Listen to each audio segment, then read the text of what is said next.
Ticket ತೊಗೊಂಡಿದ್ದೀವಿ. ಒಂದೊಂದಕ್ಕೆ ಒಂದೊಂದು ಥರ ಪ್ರೈಸ್ ಇರೋಣ ನೋಡಿ. ಇದು ನಾವು ಆನೆ ಹತ್ತುತ್ತೀವಲ್ವಾ ಆ ಸ್ಪೇಸು. ಆಗಲೇ ಬೆಳಗ್ಗೆನೇ ನೋಡಿ 8 ಗಂಟೆಗೆ ಎಷ್ಟು ಜನ ಆಗ್ಬಿಟ್ಟಿದ್ದಾರೆ.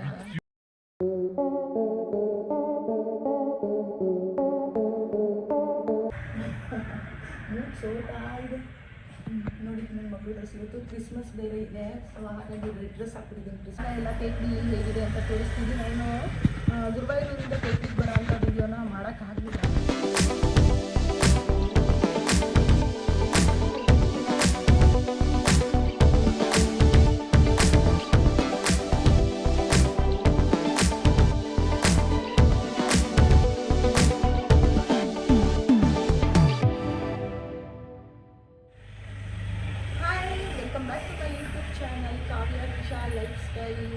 ಎಲ್ಲರೂ ಹೇಗಿದ್ದೀರಾ? ಎಲ್ಲರೂ ಚೆನ್ನಾಗಿದ್ದೀರಾ ಅಂತ ಅನ್ಕೋತೀನಿ. ನಾವು ಗುರುವಾಯೂರು ದರ್ಶನ ಮಾಡಿಕೊಂಡು ಅಲ್ಲೆಲ್ಲ ಸುತ್ತಮುತ್ತ ನೋಡಿಕೊಂಡು ಇವಾಗ ನೆಕ್ಸ್ಟ್ ಬಂದಿರೋದು ತೇಕ್ಡಿ. ಸುಮಾರು ಅಲ್ಲಿಂದ ಒಂದು 200 ಕಿಲೋಮೀಟರ್ಸ್ ಏನೋ ಇರ್ಬೋದು. ಬೆಳಗ್ಗೆ 10:30 ನಾವು ಅಲ್ಲಿಂದ 10:30 ಆಲ್ಮೋಸ್ಟ್ 10:30 ಆಗಿತ್ತು ಅಲ್ಲಿಂದ ಬಿಟ್ಟಾಗ ನಿನ್ನೆ. ಈಗ ಸಂಜೆ 7 o'clock ಅಷ್ಟೊತ್ತಿಗೆ ಬಂದ್ವಿ. ಒಂದೆರಡು ಕಡೆ ಸ್ಟಾಪ್ ಕೊಟ್ಟು ಊಟ ತಿಂಡಿ ತಿನ್ಕೊಂಡು ಬರೋ ಅಷ್ಟರೊಳಗೆ 7 o'clock ಆಗಿತ್ತು. ಬಂದಿದ್ವಿ. ಫುಲ್ಲು ನೈಟು ಘಾಟ್ ಸೆಕ್ಷನ್ನು ಸಿಕ್ಕಾಬಟ್ಟೆ ತಲೆ ಸುತ್ತು. ಚಿನ್ನು ನಿಂಗೂ ತಲೆ ಸುತ್ತಿತ್ತಾನೇನೆ? ತಲೆ ವಾಂತಿ ಬರೋ ಥರ ಆಯ್ತಿತ್ತಾ? ಹಾಂ, ನನ್ನ ಮಗಳಿಗೂ ಕೂಡ ವಾಂತಿ ಬರೋ ಥರ ಫುಲ್ ಘಾಟ್ ಸೆಕ್ಷನ್ ಇತ್ತು. ನಾವು ಇಲ್ಲಿಗೆ ಏನಕ್ಕೆ ಬಂದಿದ್ದು ಅಂದರೆ ತೇಕ್ಡಿ ಫೇಮಸ್ಸು ನಿಮ್ಮೆಲ್ಲರಿಗೂ ಗೊತ್ತೇ ಇರುತ್ತೆ, ಆನೆ ರೈಡ್ ಇದೆ. ಸೊ ಅದನ್ನು ಮುಗಿಸ್ಕೊಳ್ಳೋಣ ಅಂತ. ಮಗಳಿಗೆ ಆನೆ ರೈಡ್ ಅಂದರೆ ಸಿಕ್ಕಾಬಟ್ಟೆ ಇಷ್ಟ. ಕೇರಳ ಫುಲ್ ಎಲ್ಲಿದೆ ಅಂತ ಚೆಕ್ ಮಾಡಿದಾಗ ಇಲ್ಲಿ ತೇಕ್ಡಿ ಅಂತ ಗೊತ್ತಾಯಿತು. ಸೊ ಅಲ್ಲಿಗೆ ಆನೆ ರೈಡ್ ಮುಗಿಸೋಣ ಅಂತ ಹೇಳಿ ಇವತ್ತು ಬಂದಿದ್ದೀವಿ. ಆಲ್ಮೋಸ್ಟ್ 7 o'clock ಆಗಿದೆ. ಈಗ ಬೆಳಗ್ಗೆ ನನ್ನ ಹಿಂದೆಗಡೆ ವ್ಯೂ ತೋರಿಸ್ತೀನಿ ನೋಡಿ ಹೇಗಿದೆ ಅಂತ. ಹೊರನಾಡು ಫೀಲ್ ಆಗ್ತಾ ಇದೆ. ಫುಲ್ಲು ಫಾಗ್ ತುಂಬಿಕೊಂಡಿದೆ. ತುಂಬ ಚೆನ್ನಾಗಿದೆ ಸೀನರಿ ಅಂತು. ಜಸ್ಟ್ ಇನ್ನೇನು 8 o'clock ಅಥವಾ 8:30 ಅಷ್ಟರೊಳಗಡೆ ನಾವು ಅಲ್ಲಿ ಆನೆ ರೈಡ್ ಸ್ಟಾರ್ಟ್ ಆಗುತ್ತಂತೆ. ಅಲ್ಲಿಗೆ ಹೊರಡಬೇಕು. ಈಗ ಎಲ್ಲ ಆಗಿದೆ. ಈ ಥರ ಒಂದು ಟಾಪ್ ಲೆಗಿನ್ಸ್ನ ವೇರ್ ಮಾಡಿದ್ದೀನಿ. ಚಿನ್ನು ಬಾ ಅಲ್ಲಿ ಬಾ, ಬೇಗ ಬಾ. Hi hi good morning. ಸೋತಾ ಇದೆ ನೋಡಿ. ನನ್ನ ಮಗಳು ಡ್ರೆಸ್ ಇವತ್ತು ಕ್ರಿಸ್ಮಸ್ ಬೇರೆ ಇದೆ, ಸೊ ಹಾಗಾಗಿ ಡ್ರೆಸ್ ಹಾಕ್ಬಿಟ್ಟಿದ್ದೀನಿ ಕ್ರಿಸ್ಮಸ್ ಅಂತ ಅಲ್ವಾ. ಇನ್ನೇನು ನಾನು ಹಾಫ್ ಅನ್ ಅವರಲ್ಲಿ ನಾವು ಹೊರಟಿದ್ವಿ. ಆನೆ ರೈಡೆಲ್ಲ ಹೇಗಿದೆ ಮತ್ತು ಈ ಸುತ್ತಮುತ್ತ ಜಾಗ ಎಲ್ಲ ತೇಕ್ಡಿ ಹೇಗಿದೆ ಅಂತ ತೋರಿಸ್ತೀನಿ. ನಾನು ಗುರುವಾಯೂರಿಂದ ತೇಕ್ಡಿಗೆ ಬರೋ ಅಂಥ ವಿಡಿಯೋನ ಮಾಡೋಕ್ಕಾಗಲಿಲ್ಲ. ಫುಲ್ ಘಾಟ್ ಸೆಕ್ಷನ್ನು ತಲೆ ಸುತ್ತಿ ಇನ್ನೇನು ಟ್ರಾವೆಲ್ದು ಬರೀ ಅದು ಘಾಟ್ ಸೆಕ್ಷನ್ನೇ ಇರುತ್ತಲ್ವ, ಏನು ವಿಡಿಯೋ ಮಾಡೋದು ಅಂತ ಹೇಳಿ ಮಾಡೋಕ್ಕೆ ಹೋಗಿರಲಿಲ್ಲ. ಜಸ್ಟ್ ಈಗ ಇಲ್ಲಿ ಸುತ್ತಮುತ್ತ ಎಲ್ಲ ಹೇಗಿದೆ ಏನು ಅಂತ ನೋಡೋಣ. ನೋಡಿ ಇಲ್ಲೇ ಜಾಗ ಎಷ್ಟು ಚೆನ್ನಾಗಿ ಕಾಣಿಸ್ತೀವಿ, ಇದರಿಂದ ತೋರಿಸ್ತೀನಿ ಬನ್ನಿ. ಹಾಗಿದ್ರೆ ಹೊರಡೋಣ. Welcome back to my YouTube channel ಅಂತ ಹೇಳ್ತಾ ವಿಡಿಯೋನ ಸ್ಟಾರ್ಟ್ ಮಾಡೋಣ ಬನ್ನಿ. ಇನ್ನು ಈ ಜಾಗ ಎಲ್ಲ ನೋಡ್ತಾ ಇದ್ರೆ ಧರ್ಮಸ್ಥಳ, ಸುಬ್ರಹ್ಮಣ್ಯ, ಹೊರನಾಡು ಸೈಡ್ ಹೋದಾಗ ಹೇಗಿರುತ್ತೋ ಆ ತರ ಫೀಲ್ ಆಯ್ತಿತ್ತು. ಫುಲ್ ಫಾಗ್ ತುಂಬಿತ್ತು. ಆಕ್ಚುಲಿ ನಾವು ಬಂದು ಸೇರಿದಾಗ ಲೈಟ್ ಆಗಿತ್ತು. ಲೈಟ್ ಏನು ನಮ್ಗೆ ಗೊತ್ತಾಗ್ಲಿಲ್ಲ. ಮಾರ್ನಿಂಗ್ ಎದ್ದು ನೋಡಿದ್ಮೇಲೆ ವ್ಯೂ ಅಂತೂ ಸಿಕ್ಕಾಬಟ್ಟೆ ಚೆನ್ನಾಗಿತ್ತು. ರೂಮ್ ಕೂಡ ನಮ್ಗೆ ತುಂಬಾ ಇಷ್ಟ ಆಯ್ತು. ರೂಮ್ ಕೂಡ ತುಂಬಾನೇ ಚೆನ್ನಾಗಿತ್ತು. ರೂಮ್ದು ವಿಡಿಯೋ ಮಾಡಕ್ಕೆ ಹೋಗ್ಲಿಲ್ಲ ನಾನು, ಆಲ್ರೆಡಿ ಲೈಟ್ ಆಗ್ಬಿಟ್ಟಿತ್ತು. ಮತ್ತೆ ಬೆಳಗ್ಗೆ ಎದ್ದಾಗ ನಾವು ಅಲ್ಲಿ ಆನೆ ರೈಡ್ಗೆ ಹೊರಡಕ್ಕೂ ಕೂಡ ಲೇಟ್ ಆಗಿತ್ತು ಅಂತ ರೂಮ್ದು ವಿಡಿಯೋ ಮಾಡಕ್ ಆಗಿರ್ಲಿಲ್ಲ. ಹೋಟೆಲ್ ಕೂಡ ತುಂಬಾನೇ ಚೆನ್ನಾಗಿದೆ. ನಾನ್ ಅನ್ಕೊಂಡಿದ್ದೆ ತೇಕ್ಡಿ ಊರ್ನ ನಾನು ನೋಡ್ತಿರೋದು ಫಸ್ಟ್ ಟೈಮು. ಹೇಗಿರುತ್ತೋ ಏನೋ ಅಂತ ನನಗೆ ಗೊತ್ತಿರ್ಲಿಲ್ಲ ಅಲ್ವಾ. ಹಾಗಾಗಿ ಹೇಗಿರುತ್ತೋ ಏನೋ ಅಂತ ಸ್ವಲ್ಪ ಭಯ ಆಗ್ತಿತ್ತು. ಲೈಟ್ ಬೇರೆ ಹೋಗ್ತೀವಿ, ರೂಮ್ ಎಲ್ಲ ಏನು ಇನ್ನೂ ಬುಕ್ ಮಾಡಿರ್ಲಿಲ್ಲ. ಸೊ ಹಾಗಾಗಿ ಹೇಗಿರುತ್ತೋ ಏನೋ ಅನ್ಕೊಂಡಿದ್ದೆ. ಬಟ್ ಇಲ್ಲಿಗೆ ಬಂದ ಮೇಲೆ ರೂಮ್ ಹೋಗ್ತಾ ಇದ್ದಂಗೆ ನಮ್ಗೆ ಊರ್ ಒಳಗಡೆ ಹೋಗ್ತಾ ಇದ್ದಂಗೆ ಸ್ಟಾರ್ಟಿಂಗ್ ಅಲ್ಲೇ ರೂಮ್ ಚೆನ್ನಾಗಿರೋ ಅಂತ ಒಂದು ರೂಮ್ ಸಿಕ್ತು. ರೂಮ್ ಅಲ್ಲಿ ಸ್ಟೇ ಆಗಿ ಈಗ ನಾವು ಅಲ್ಲಿ ಆನೆ ರೈಡ್ಗೆ ಅವರೇನೆ ಹೆಲ್ಪ್ ಮಾಡಿದ್ರು ಟಿಕೆಟ್ಗೆಲ್ಲಾನು. ಸೊ ನಮ್ಗೆ ಅಲ್ಲಿಂದ ಆ ಜಾಗಕ್ಕೆ ಹೋಗಕ್ಕೆ ಒಂದು ಟ್ಯಾಕ್ಸಿನೂ ಕೂಡ ಅವರೇ ಟ್ಯಾಕ್ಸಿ ಇಲ್ಲ ಸಾರಿ, ನಮ್ ಕಾರಲ್ಲೇ ಹೋಗಿದ್ದು. ಟ್ಯಾಕ್ಸಿ ಬೇಕಂದ್ರೆ ನೀವು ಪ್ರೊವೈಡ್ ಮಾಡ್ತೀವಿ ಅಂದ್ರು, ಬಟ್ ನಮ್ಗೆ ಬೇಡ ಓನ್ ಕಾರಲ್ಲಿ ಹೋಗೋಣ ಅಂತ ಹೇಳಿ ನಾವು ಸದ್ಯಕ್ಕೆ ಹೊರಟಿದೀವಿ. ಇನ್ನು ಈ ಕೇರಳ ಸೈಡ್ ಎಲ್ಲ ರೋಡ್ಗಳೆಲ್ಲ ನೋಡ್ತಿರ್ಬೋದು, ಎಷ್ಟು ಚಿಕ್ಕ ಚಿಕ್ಕ ರೋಡ್ಗಳು ಹೇಗಿದೆ ಸುತ್ತಮುತ್ತ ಜಾಗ ಅಂತ. ಕೇರಳ ಫುಲ್ ಇದೇ ರೀತಿನೇ ಇದೆ. ಬಟ್ ಕೆಲವೊಂದ್ ಕಡೆ ಇಲ್ಲಿ ಏನು ಜಾಗ ಮನೆಗಳನ್ನ ನೋಡ್ತಾ ಇದ್ದೀರಾ, ಎಲ್ಲ ದೊಡ್ಡ ದೊಡ್ಡ ಮನೆಗಳೇ ಇದೆ. ರೋಡ್ ಮಾತ್ರ ತುಂಬಾ ಚಿಕ್ಕ ಚಿಕ್ಕದಾಗಿದೆ. ಬಟ್ ಮನೆಗಳಂತೂ ಫುಲ್ ದೊಡ್ಡ ದೊಡ್ಡ ಮನೆ. ಆ ಮನೆಗಳು ನೋಡೋದಕ್ಕೇನೆ ಖುಷಿ ಅನ್ಸ್ತಿತ್ತು. ಆ ತರ ಸ್ಟೈಲ್ ಅಲ್ಲಿ ಮನೆ ಇತ್ತು. ಈ ಧರ್ಮಸ್ಥಳದಲ್ಲಿ ನೀವು ನೋಡಿರ್ಬೋದು ಮನೆಗಳೆಲ್ಲ ಹೇಗಿರುತ್ತೋ ಆ ರೀತಿ 1 ಫ್ಲೋರ್ 2 ಫ್ಲೋರ್ ಅಷ್ಟೇ ಇರುತ್ತೆ. ಬಟ್ ತುಂಬಾ ದೊಡ್ಡ ದೊಡ್ಡ ಜಾಗಗಳು. ನಾವು ತೇಕಡಿಗೆ ಬರೋ ಟೈಮಲ್ಲಂತೂ ಒಳ್ಳೊಳ್ಳೆ ದೊಡ್ಡ ದೊಡ್ಡ ಮನೆಗಳಂತೂ ನೋಡಿ ತುಂಬಾನೇ ಖುಷಿ ಆಯ್ತು. ದೊಡ್ಡ ರಾಜಕಾರಣಿ ಮನೆಗಳಿರುತ್ತೆ ನೋಡಿ, ಆ ತರ ಮನೆಗಳು ಇತ್ತು. ಸೂಪರ್ ಆಗಿತ್ತು ನೋಡೋದಕ್ಕಂತೂ. ಈಗ ನಾವು ಹೋಟೆಲಿಂದ ಸುಮಾರು ಒಂದು 10-15 ನಿಮಿಷ ಅಷ್ಟೇ ದೂರ ಇದ್ದಿದ್ದು ಆನೆ ರೈಡ್ಗೆ. ನಾನ್ ಅನ್ಕೊಂಡಿದ್ದೆ ಎಲ್ಲೋ ಒಂದ್ ಸೈಡ್ ಇರ್ಬೋದೇನೋ ಅಂತ ಅನ್ಕೊಂಡಿದ್ದೆ. ಬಟ್ ಈ ಜಾಗದೊಳಗಡೆ ಬರ್ತಾ ಇದ್ದಂಗೆ ಎಂಟ್ರೆನ್ಸ್ ಅಲ್ಲೇ ಫಸ್ಟ್ ಸ್ಟಾರ್ಟಿಂಗ್ ಒಬ್ರು ಇದ್ರು. ಬನ್ನಿ ಆನೆ ರೈಡ್ ಇಲ್ಲಿದೆ ಅಂತ ಅಂದ್ರು. ಬಟ್ ನಾವ್ ಆಲ್ರೆಡಿ ಈ ಟಿಕೆಟ್ ನ ಅಂದ್ರೆ ಈ ಹೋಟೆಲ್ ಅವರೇ ನಮ್ಗೆ ಸಜೆಸ್ಟ್ ಮಾಡಿದ್ರಿಂದ ಇಲ್ಲೇ ನೋಡೋಣ ಚೆನ್ನಾಗಿರುತ್ತೆ ಅಂತ ಹೇಳಿ ಇವಾಗ ಇಲ್ಲಿಗೆ ಬರ್ತಿದೀವಿ. ಒಂದು 2-3 ಕಡೆ ಇದೆ.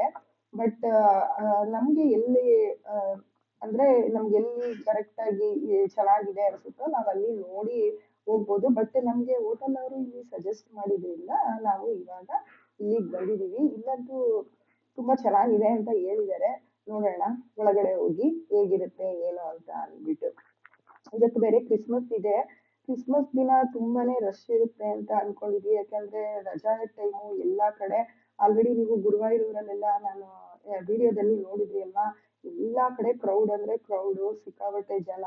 ಅಯ್ಯಪ್ಪ ಸ್ವಾಮಿ ಮಾಲೆ, ಓಂ ಶಕ್ತಿ ಅವರು ಮತ್ತೆ ಈ ತರ ಹಿಂಗೆ ಟೂರಿಸ್ಟ್ನವರು ತುಂಬಾ ಜನ ಇದ್ರು ಎಲ್ಲಾ ಕಡೆನೂ. ಬಟ್ ಇಲ್ಲೂ ಕೂಡ ಹಾಗೆ ಇರುತ್ತೇನೋ ಅಂತ ಹೇಳಿ ಸ್ವಲ್ಪ ಬೇಗನೆ ಎದ್ದು ಬಂದ್ವಿ 8 o'clock ಅಷ್ಟೊತ್ತಲ್ಲಿ.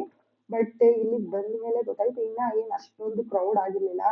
ಈಗ ಒಳಗಡೆ ಹೋಗಿ ಟಿಕೆಟ್ ತಗೊಂಡು ಯಾವ ಜಾಗ ತೋರಿಸ್ತಾರೆ, ಒಳಗಡೆ ಎಷ್ಟೊತ್ತು ತನಕ ರೈಡ್ ಇರುತ್ತೆ, ಮತ್ತೆ ಯಾವ ರೀತಿ ಇರುತ್ತೆ ಅಂತ ಅಂದ್ಬಿಟ್ಟು ನೋಡೋಣ. ನನ್ ಮಗಳಿಗೆ ಸಿಕ್ಕಾಪಟ್ಟೆ ಇಷ್ಟ ಆನೆ ಅಂದ್ರೆ.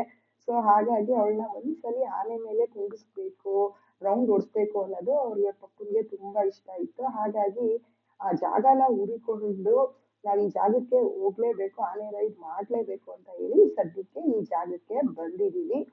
ಅವಳಿಗಂತೂ ತುಂಬಾನೇ ಖುಷಿ ಆನೆ ಮೇಲೆ ಕುತ್ಕೊಳಕ್ಕೆ. ಬಟ್ ಕುತ್ಕೋತಾಳ ಇಲ್ವಾ ಅನ್ನೋದು ನನ್ಗೆ ಡೌಟ್. ಯಾಕೆಂದ್ರೆ ದೂರದಲ್ಲಿ ನೋಡಕ್ಕೆ ಇಷ್ಟ ಪಡ್ತಾರೆ ಮಕ್ಳು. ಬಟ್ ಹತ್ರದಿಂದ ಬಂದ ಮೇಲೆ ಕುತ್ಕೋತಾಳೋ ಅಥವಾ ಎದುರ್ಕೋತಾಳೋ ಅಂತ ಕಾಯ್ದು ನೋಡೋಣ ಅಂತ ಅನ್ಸ್ತಿತ್ತು. ಇನ್ನು ಒಳಗಡೆ ಎಂಟ್ರಿ ಆಗ್ತಾ ಇದ್ದಂಗೆ ಸುತ್ತಮುತ್ತ ಜಾಗ ಎಲ್ಲ ನೋಡ್ತಿರ್ಬೋದು. ಒಳ್ಳೆ ಫಾರೆಸ್ಟ್ ತರ ಇದೆ.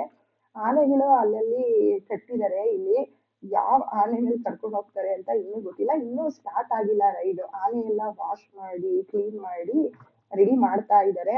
ಇನ್ನೊಂದು 10-20 ಮಿನಿಟ್ಸ್ ಆಗುತ್ತೆ, ವೇಟ್ ಮಾಡಿ ಅಂತ ಹೇಳಿದ್ದಾರೆ. ಇಲ್ಲಿ ನೋಡ್ತಿರ್ಬೋದು ಒಂದ್ 4-5 ಆನೆ ಇದೆ ಅಂತ ಅನ್ಸುತ್ತೆ. ನಾವು ಫುಲ್ ಒಳಗಡೆ ಎಲ್ಲ ಹೋಗಿರ್ಲಿಲ್ಲ, ಎಲ್ಲ ಕಾಡ್ ತರ ಇತ್ತು. ಜಸ್ಟ್ ಒಳಗಡೆ ಎಂಟ್ರೆನ್ಸ್ ಆಗ್ತಾ ಇದ್ದಂಗೆ ನಮ್ಗೆ ಇಷ್ಟು ಜಾಗ ಮಾತ್ರ ಕಾಣಿಸಿದೆ.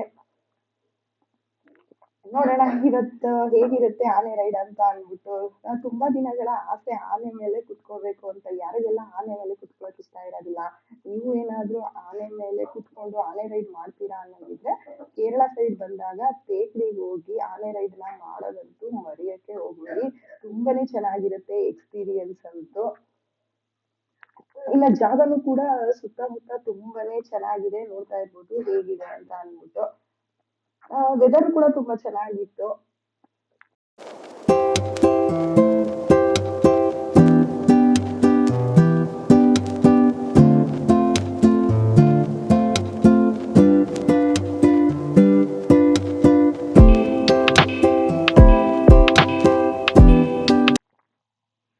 ಇನ್ನು ಟಿಕೆಟ್ ಕೌಂಟರ್ ಹತ್ರ ಬಂದಿದೀವಿ. ಇಲ್ಲಿ ಟಿಕೆಟ್ ಪ್ರೊವೈಡ್ ಮಾಡ್ತಾ ಇದ್ದಾರೆ ನೋಡ್ಬೋದು.